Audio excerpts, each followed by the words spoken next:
Hello friends, welcome back to colour of threads. आज की इस वीडियो में मैं आपके साथ पैनल श्रग की कटिंग और स्टिचिंग शेयर करूंगी। इस श्रग में मैंने लाइनिंग को ऐड ऑन नहीं किया है। आप चाहें तो इस पर लाइनिंग भी अटैच कर सकते हैं, लेकिन ट्रांसपेरेंट श्रग बनाने का ये फ़ायदा है कि आप इसे अलग अलग बॉटम के साथ वेयर कर सकते हो।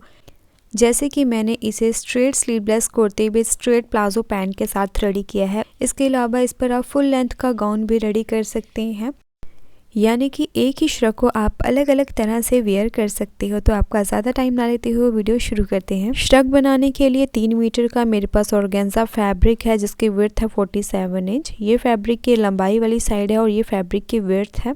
सबसे पहले हम फुल फैब्रिक में से अपर पार्ट के लिए फैब्रिक को सेपरेट करेंगे। तो इसके लिए एक साइड से फैब्रिक को इस तरह से फोल्ड करेंगे और साइड का जो प्लेन फैब्रिक है इसे फोल्डिंग में मैं ऐड नहीं कर रही, क्योंकि इसे मैं कट करके साइड में कर दूंगी। तो पहले हम बैक पैनल के लिए फैब्रिक कट करेंगे। इसके लिए जो भी आपका चेस्ट मेजरमेंट है उसका 1/4 पार्ट लें और उसमें एक्स्ट्रा 1.5 से 2 इंच मार्जिन के लिए ऐड करें। अब यहाँ पर सीधी लाइन ड्रॉ कर देंगे। अपर पार्ट की रेडी लेंथ रहेगी 14.5 इंच और 1 इंच स्टिचिंग मार्जिन का ऐड करने के बाद 15.5 इंच पर मार्क करेंगे लेंथ के लिए। अब इस मार्किंग से फैब्रिक को कट कर दें। तो ये बैक पैनल के लिए हमने फैब्रिक कट किया है। फ्रंट पैनल में हमें स्लिट फोल्डिंग के लिए 1 इंच ऐड करना है। तो 1/2 इंच यहाँ से एक्स्ट्रा छोड़ के बैक पैनल को फैब्रिक के ऊपर सेट करें। फैब्रिक को कट करने से पहले पिन के साथ सिक्योर करें। पिन के साथ सिक्योर करने के बाद फोल्डिंग के साथ साथ इसे कट कर देंगे। तो फैब्रिक कटिंग के बाद बाकी की अपर पार्ट की जो मार्किंग है वो मैं आपको पेपर के ऊपर करके दिखाऊंगी, क्योंकि इस फैब्रिक के ऊपर आपको मार्किंग बिल्कुल भी दिखाई नहीं देगी। तो जो हमने फैब्रिक का साइज़ कट किया था बिल्कुल उसी साइज़ का मैंने यहाँ पर पेपर लिया है। ये फ्रंट का पार्ट है जिस पर हमने 1/2 इंच यहाँ से प्लस करके लिया था और ये बैक का पैनल है। अब फ्रंट और बैक पैनल को एक साथ कट करने के लिए इस तरह से इसे पिन के साथ सिक्योर कर लेंगे। सबसे पहले हम शोल्डर मार्किंग करेंगे। तो श्रग का बैक नेक ज़्यादा बड़ा नहीं होता है और एल साइज़ का ये श्रग है। यहाँ से फ्रंट पैनल का 1/2 इंच छोड़ के शोल्डर मार्किंग करेंगे 7.25 इंच पर। स्मॉल या मीडियम साइज़ के लिए 7 इंच का शोल्डर मार्क करें। अब यहाँ पर 1 इंच का शोल्डर ड्रॉप देंगे। अब आर्म होल लेंथ भी लेंगे 7.25 इंच। स्मॉल या मीडियम साइज़ के लिए 7 इंच का आर्म होल लें। अब जो शोल्डर मार्किंग थी उसी मार्किंग को इस लाइन के ऊपर भी मार्क करें। इन दोनों मार्किंग पर इस तरह से सीधी लाइन ड्रॉ कर दें। यहाँ से सभी साइज़ के लिए 1/2 इंच फ्रंट पैनल का छोड़ के 2.5 इंच पर मार्क करें। अब यहाँ पर इस तरह से तिरछी लाइन ड्रॉ कर दें। चेस्ट लाइन के ऊपर जो भी आपका चेस्ट मेजरमेंट है उसका 1/4 पार्ट मार्क करें और श्रग में आपको 1 इंच लूजिंग ज़्यादा लेनी है। वेस्ट लाइन के ऊपर भी जो भी आपका वेस्ट मेजरमेंट है उसका 1/4 पार्ट मार्क करें, प्लस 1.5 इंच आगे की तरफ एक और मार्किंग करें स्टिचिंग मार्जिन के लिए। अब इन मार्किंग को इस तरह से जोड़ दें। अब चेस्ट और वेस्ट मार्किंग को भी इस तरह से जोड़ देंगे। अब आर्म राउंड की गुलाई के लिए आर्म राउंड लेंथ की सेंटर मार्किंग करें। अब इस मार्किंग से 1/2 इंच अंदर की तरफ फ्रंट आर्म होल के लिए इस तरह से मार्क कर लें। इस मार्किंग को यहाँ पे गुलाई देते हुए जोड़ेंगे इस तरह से। अब 1/2 इंच अंदर की तरफ फ्रंट आर्म राउंड की गुलाई देंगे इस तरह से। तो अपर पार्ट की मार्किंग बिल्कुल कंप्लीट है। अब इसे बाहर वाली मार्किंग के ऊपर कट कर देंगे। फ्रंट आर्म राउंड की गुलाई हम बाद में देंगे। अब इस पेपर कटिंग को हम फैब्रिक के ऊपर रख के दोनों पीसेस को कट करेंगे। तो इस तरह से मैंने बैक पैनल को पहले कट किया है। अब फ्रंट पैनल कट करने से पहले फ्रंट आर्म राउंड की गुलाई देंगे इस तरह से। 1/2 इंच अंदर की तरफ इसे कट करेंगे। अब इस पेपर कटिंग को हम मेन फैब्रिक के ऊपर रख के फ्रंट पैनल को भी कट कर लेंगे। दोनों पैनल्स की कटिंग होने के बाद फ्रंट पैनल को बीच में से कट करके 2 पार्ट में डिवाइड कर दें इस तरह से। दोनों पैनल्स की कटिंग होने के बाद अब हम कलियों की कटिंग करेंगे। और कलियां कट करने का सबसे आसान तरीका है कि जो भी आपका साइज़ है उसी साइज़ के अकॉर्डिंग एक कली आप पेपर के ऊपर कटिंग करें। फिर उस पेपर का यूज़ करके आप सभी कलियों की कटिंग करें। इसके लिए डबल फोल्डेड पेपर लेंगे जिसकी बंद वाली साइड अपनी तरफ रखें। अब कमर के हिसाब से आपको कलियों का साइज़ कैसे निकालना है, इसका एक सिंपल सा ट्रिक मैं आपके साथ शेयर करने वाली हूँ। कलियाँ कट करने के लिए आपको चाहिए आपकी कमर का साइज़, उसके बाद जितनी भी श्रग के ऊपर आपने कलियाँ रेडी करनी है उसे पहले ही डिसाइड कर लें। जैसे मैं 8 कली का श्रग बना रही हूँ। अब जो भी आपकी कमर का साइज़ है उसे नंबर ऑफ़ कली के साथ डिवाइड कर दे, यानी जितनी भी आपने कलियाँ रेडी करनी है उसे आपने कमर के साइज़ के साथ डिवाइड कर देना है। तो मेरी कमर का साइज़ है 36 इंच, उसे 8 के साथ डिवाइड करने के बाद मेरी कली का साइज़ आया है 4.5 इंच। उसमें 1 इंच स्टिचिंग मार्जिन का ऐड करेंगे तो 5.5 इंच की कली हमें कट करनी है। अब डबल में हम इसे कट करने वाले हैं तो 5.5 का हाफ लेंगे, यहाँ से 3.25 इंच। आपको चाहे 8, 16, 20 जितनी भी कलियां रेडी करनी है, इसी फॉर्मूले से आपने कलियों का साइज़ निकालना है। इसके बाद हम कलियों की लेंथ के लिए मार्क करेंगे। तो मेरी श्रग की रेडी लेंथ होगी 44 इंच। अपर पार्ट का हम 14.5 इंच निकाल के यहाँ पर रेडी लेंथ के लिए मार्क करेंगे।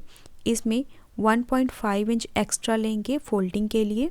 लेंथ मार्किंग के बाद अब बॉटम साइड से हमें कली का साइज़ क्या लेना है, तो बॉटम में आप कली का साइज़ 10, 11 या 12 इंच की रख सकते हैं। तो इसे मैं 12 इंच पर कट करूँगी। तो 12 का हाफ लेंगे 6 इंच, यहाँ पर 6 इंच मार्क करेंगे बॉटम के लिए। अब अपर मार्किंग को बॉटम मार्किंग के साथ इस तरह से तिरछा मिला दें। ये हमारी कली की मार्किंग बिल्कुल कंप्लीट है। अब इसे कट कर लेंगे। अब इस पेपर कटिंग की मदद से हम मेन फैब्रिक के ऊपर कलियों की कटिंग करेंगे। ये देखिए, ओपन करने के बाद तो ऊपर वाली साइड से मेरी कली का साइज़ है 5.5 इंच और बॉटम साइड से इसकी जो साइज़ है वो है 12 इंच। अब फैब्रिक के साथ जो प्लेन फैब्रिक पट्टी है इसे मैं रिमूव कर दूंगी, इसका हम फोल्डिंग में यूज़ करेंगे। अब फैब्रिक को मैंने डबल फोल्ड करके रखा है। अब पेपर कटिंग को इसके ऊपर इस तरह से अच्छे से सेट करने के बाद कलियों की मार्किंग करेंगे इसके ऊपर। तो यहाँ पर मैं 2-2 कलियों को कट करने वाली हूँ। आप चाहे तो फैब्रिक को एक साथ फोल्ड करके उसके ऊपर पेपर कटिंग को रख के उसे कट कर ले, पर उसमें थोड़ा सा कपड़ा वेस्ट होता है, तो इसीलिए यहाँ पर मुझे कपड़ा बिल्कुल भी वेस्ट नहीं करना है। तो मैं इस तरह से 2-2 कलियों को कट करूँगी। इस तरह से पेपर कटिंग को पिन के साथ सिक्योर करके कली को कट करें। अब पेपर कटिंग को हमने फ्लिप करते हुए दूसरी साइड पर रखना है। अब यहाँ पर इसे फिर से पिन के साथ सिक्योर करें, फिर इसी के साथ कलियों की कटिंग कर दें। तो इस तरह से कलियां कट करने का ये फ़ायदा है कि फैब्रिक बिल्कुल भी वेस्ट नहीं होता है। कम कपड़े में भी आप कलियां इजीली निकाल सकते हैं। अब 2 यहाँ से कलियां निकलेंगी और 2 दूसरी वाली साइड पर हम कलियां कट करेंगे। तो इस तरह से मैंने टोटल यहाँ पर 8 कलियां कट की है। 4 कलियां फ्रंट पैनल के लिए और 4 कलियां बैक पैनल के लिए। अब सबसे पहले हम फ्रंट की 4 कलियां जोड़ लेंगे। तो फ्रंट की 4 कलियां हैं तो 2 कलियों को इस तरह से स्टिच लगा के अलग अलग जोड़ देंगे। यहाँ बीच में से श्रग को ओपन छोड़ेंगे। बैक की जो 4 कलियां हैं उन्हें एक साथ है इस तरह से स्टिच लगाते हुए जोड़ लें। अब कलियों को जोड़ते हुए एक बात का ध्यान रखना है, कमर वाली साइड से स्टिच करते हुए नीचे की तरफ कलियों को जोड़ते जाएं, जिससे एक्स्ट्रा फैब्रिक नीचे की तरफ रहेगा। इस एक्स्ट्रा फैब्रिक को गुलाई में कट कर दें इस तरह से। अब बैक की कलियों के साथ अपर पार्ट को जोड़ेंगे। इस तरह से अपर पार्ट को कलियों के ऊपर उल्टा करके रखें, यहाँ पर स्टिच लगा के इसे अटैच कर दें। अब नेक कट करने के लिए इसे डबल फोल्ड करेंगे। नेक विड्थ लेंगे यहाँ पर 3 इंच और नेक लेंथ ली है 2.5 इंच। यहाँ पर राउंड नेक ड्रॉ करके इसे कट कर दें। नेक फोल्डिंग के लिए श्रग के साथ जो मैंने कुर्ती रेडी की है उसमें से एक्स्ट्रा पट्टी को लिया है। इस तरह से इस उरेब पट्टी को स्टिच लगाते हुए अंदर की तरफ फोल्ड करके नेक को रेडी कर लें। अब हम फ्रंट पैनल को रेडी करेंगे। फ्रंट पैनल के लिए जो हमने कलियां अटैच की थी इसके ऊपर अपर पार्ट को इस तरह से उल्टा करके रखेंगे। अब यहाँ पर स्टिच लगाते हुए दोनों पीसेस को इसके साथ अटैच कर लेंगे इस तरह से। अब फ्रंट नेक कट करने के लिए दोनों फ्रंट पैनल को इस तरह से बराबर करके रखेंगे। अब फ्रंट पैनल में यहाँ से हमने क्योंकि हाफ इंच ज़्यादा लिया था, यहाँ से हाफ इंच छोड़ के आगे की तरफ से नेक विड्थ लेंगे 3 इंच और नेक लेंथ लेंगे 10 इंच। अब इस मार्किंग पर राउंड वी शेप रेडी करके इसे कट कर दें। नेक कटिंग के बाद पैनल को सीधा करके रखें। अब इस पर बटन्स लूप अटैच करेंगे। तो यहाँ पर मैंने सेम फैब्रिक के साथ बारीक सी डोरी रेडी की है, जिन्हें 2 इंच के लंबे पीसेस में कट करके यहाँ पर मैंने अटैच कर दिया है। अब साइड से जो एक्स्ट्रा फैब्रिक पट्टी हमने कट की थी उसे डबल फोल्ड करके इस तरह से अच्छे से आयरन करके हमने रेडी किया है। इसे नेक से शुरू करते हुए बॉटम तक स्टिच लगा के दोनों पैनल्स के ऊपर अटैच कर लें। स्टिच लगने के बाद इसे अंदर वाली साइड पर फोल्ड करके इस तरह से स्लिट को रेडी करें। नेक फोल्डिंग के लिए कुर्ती फैब्रिक में से मैंने उरे फैब्रिक पट्टी कट की है, जिसे डबल फोल्ड करके मैंने इस तरह से रेडी कर लिया है। अब यहाँ पर ध्यान रखें, इस पट्टी का साइज़ और स्लिट वाली पट्टी का साइज़ बिल्कुल सेम रखें। इस पट्टी को आप यहाँ पर इस तरह से अटैच करते हुए नेक को रेडी कर लेंगे। यहाँ पर आप सेम श्रग फैब्रिक का भी यूज़ कर सकती हैं। दोनों फैब्रिक पट्टी को मैंने इस तरह से अटैच करके अंदर की तरफ फोल्ड कर दिया है। यहाँ पर हम बटन अटैच करेंगे। इस तरह से ये फ्रंट पैनल बिल्कुल रेडी है। अब बैक पैनल के ऊपर फ्रंट पैनल को इस तरह से रखेंगे। शोल्डर को अच्छे से बराबर रखने के बाद यहाँ पर शोल्डर स्टिच कर दें। शोल्डर स्टिचिंग के बाद फिटिंग के लिए मार्किंग करेंगे। दोनों पैनल्स को इस तरह से बराबर कर लें। अब सेंटर को ध्यान में रखते हुए चेस्ट के लिए मार्क करेंगे। अब आपने यहाँ पर ध्यान रखना है, चेस्ट में भी 1 इंच एक्स्ट्रा लूजिंग ऐड करें और वेस्ट के ऊपर भी जो आपका साइज़ है 1 इंच एक्स्ट्रा लूजिंग यहाँ पर ऐड करनी है। और वेस्ट लाइन को चेस्ट के साथ इस तरह से मिला देंगे। यहाँ पर आपकी फिटिंग की सिलाई आएगी। इसके बाद साइड में हम 1 इंच का मार्जिन लेते हुए एंड तक स्टिच कर देंगे। इस तरह से दोनों साइड पर इस तरह से फिटिंग कर लेंगे। फिटिंग लगने के बाद श्रग को मैंने सीधा रखा है। अब मेरे पास ये वाली लेस है जो अच्छे से मेरे श्रग के साथ मैच हो रही थी, तो मैंने सोचा क्यों ना इस पर इस तरह से स्लिट के ऊपर अटैच कर लिया जाए। और अगर आपको भी स्लिट के ऊपर इस तरह से लेस लगानी है तो नेक पट्टी अटैच करने से पहले ही आप लेस को अटैच कर लें, उसके बाद नेक पट्टी को अटैच करें। तो यहाँ पर स्टिच लगा के मैंने लेस को लगा दिया है। अब हम स्लीव अटैच करेंगे। तो जिस तरह से सिंपल कुर्ती के स्लीव हम रेडी करते हैं, बिल्कुल उसी तरह से यहाँ पर मैंने स्लीव रेडी किए हैं। स्लीव की कटिंग और स्टिचिंग में आपको काफ़ी बार कुर्ती वाली वीडियोस में बता चुकी हूँ। स्लीव के बॉटम साइड पर मैंने लेस लगाई है। अब इसे श्रग के ऊपर अटैच करने के लिए श्रग को उल्टा करेंगे।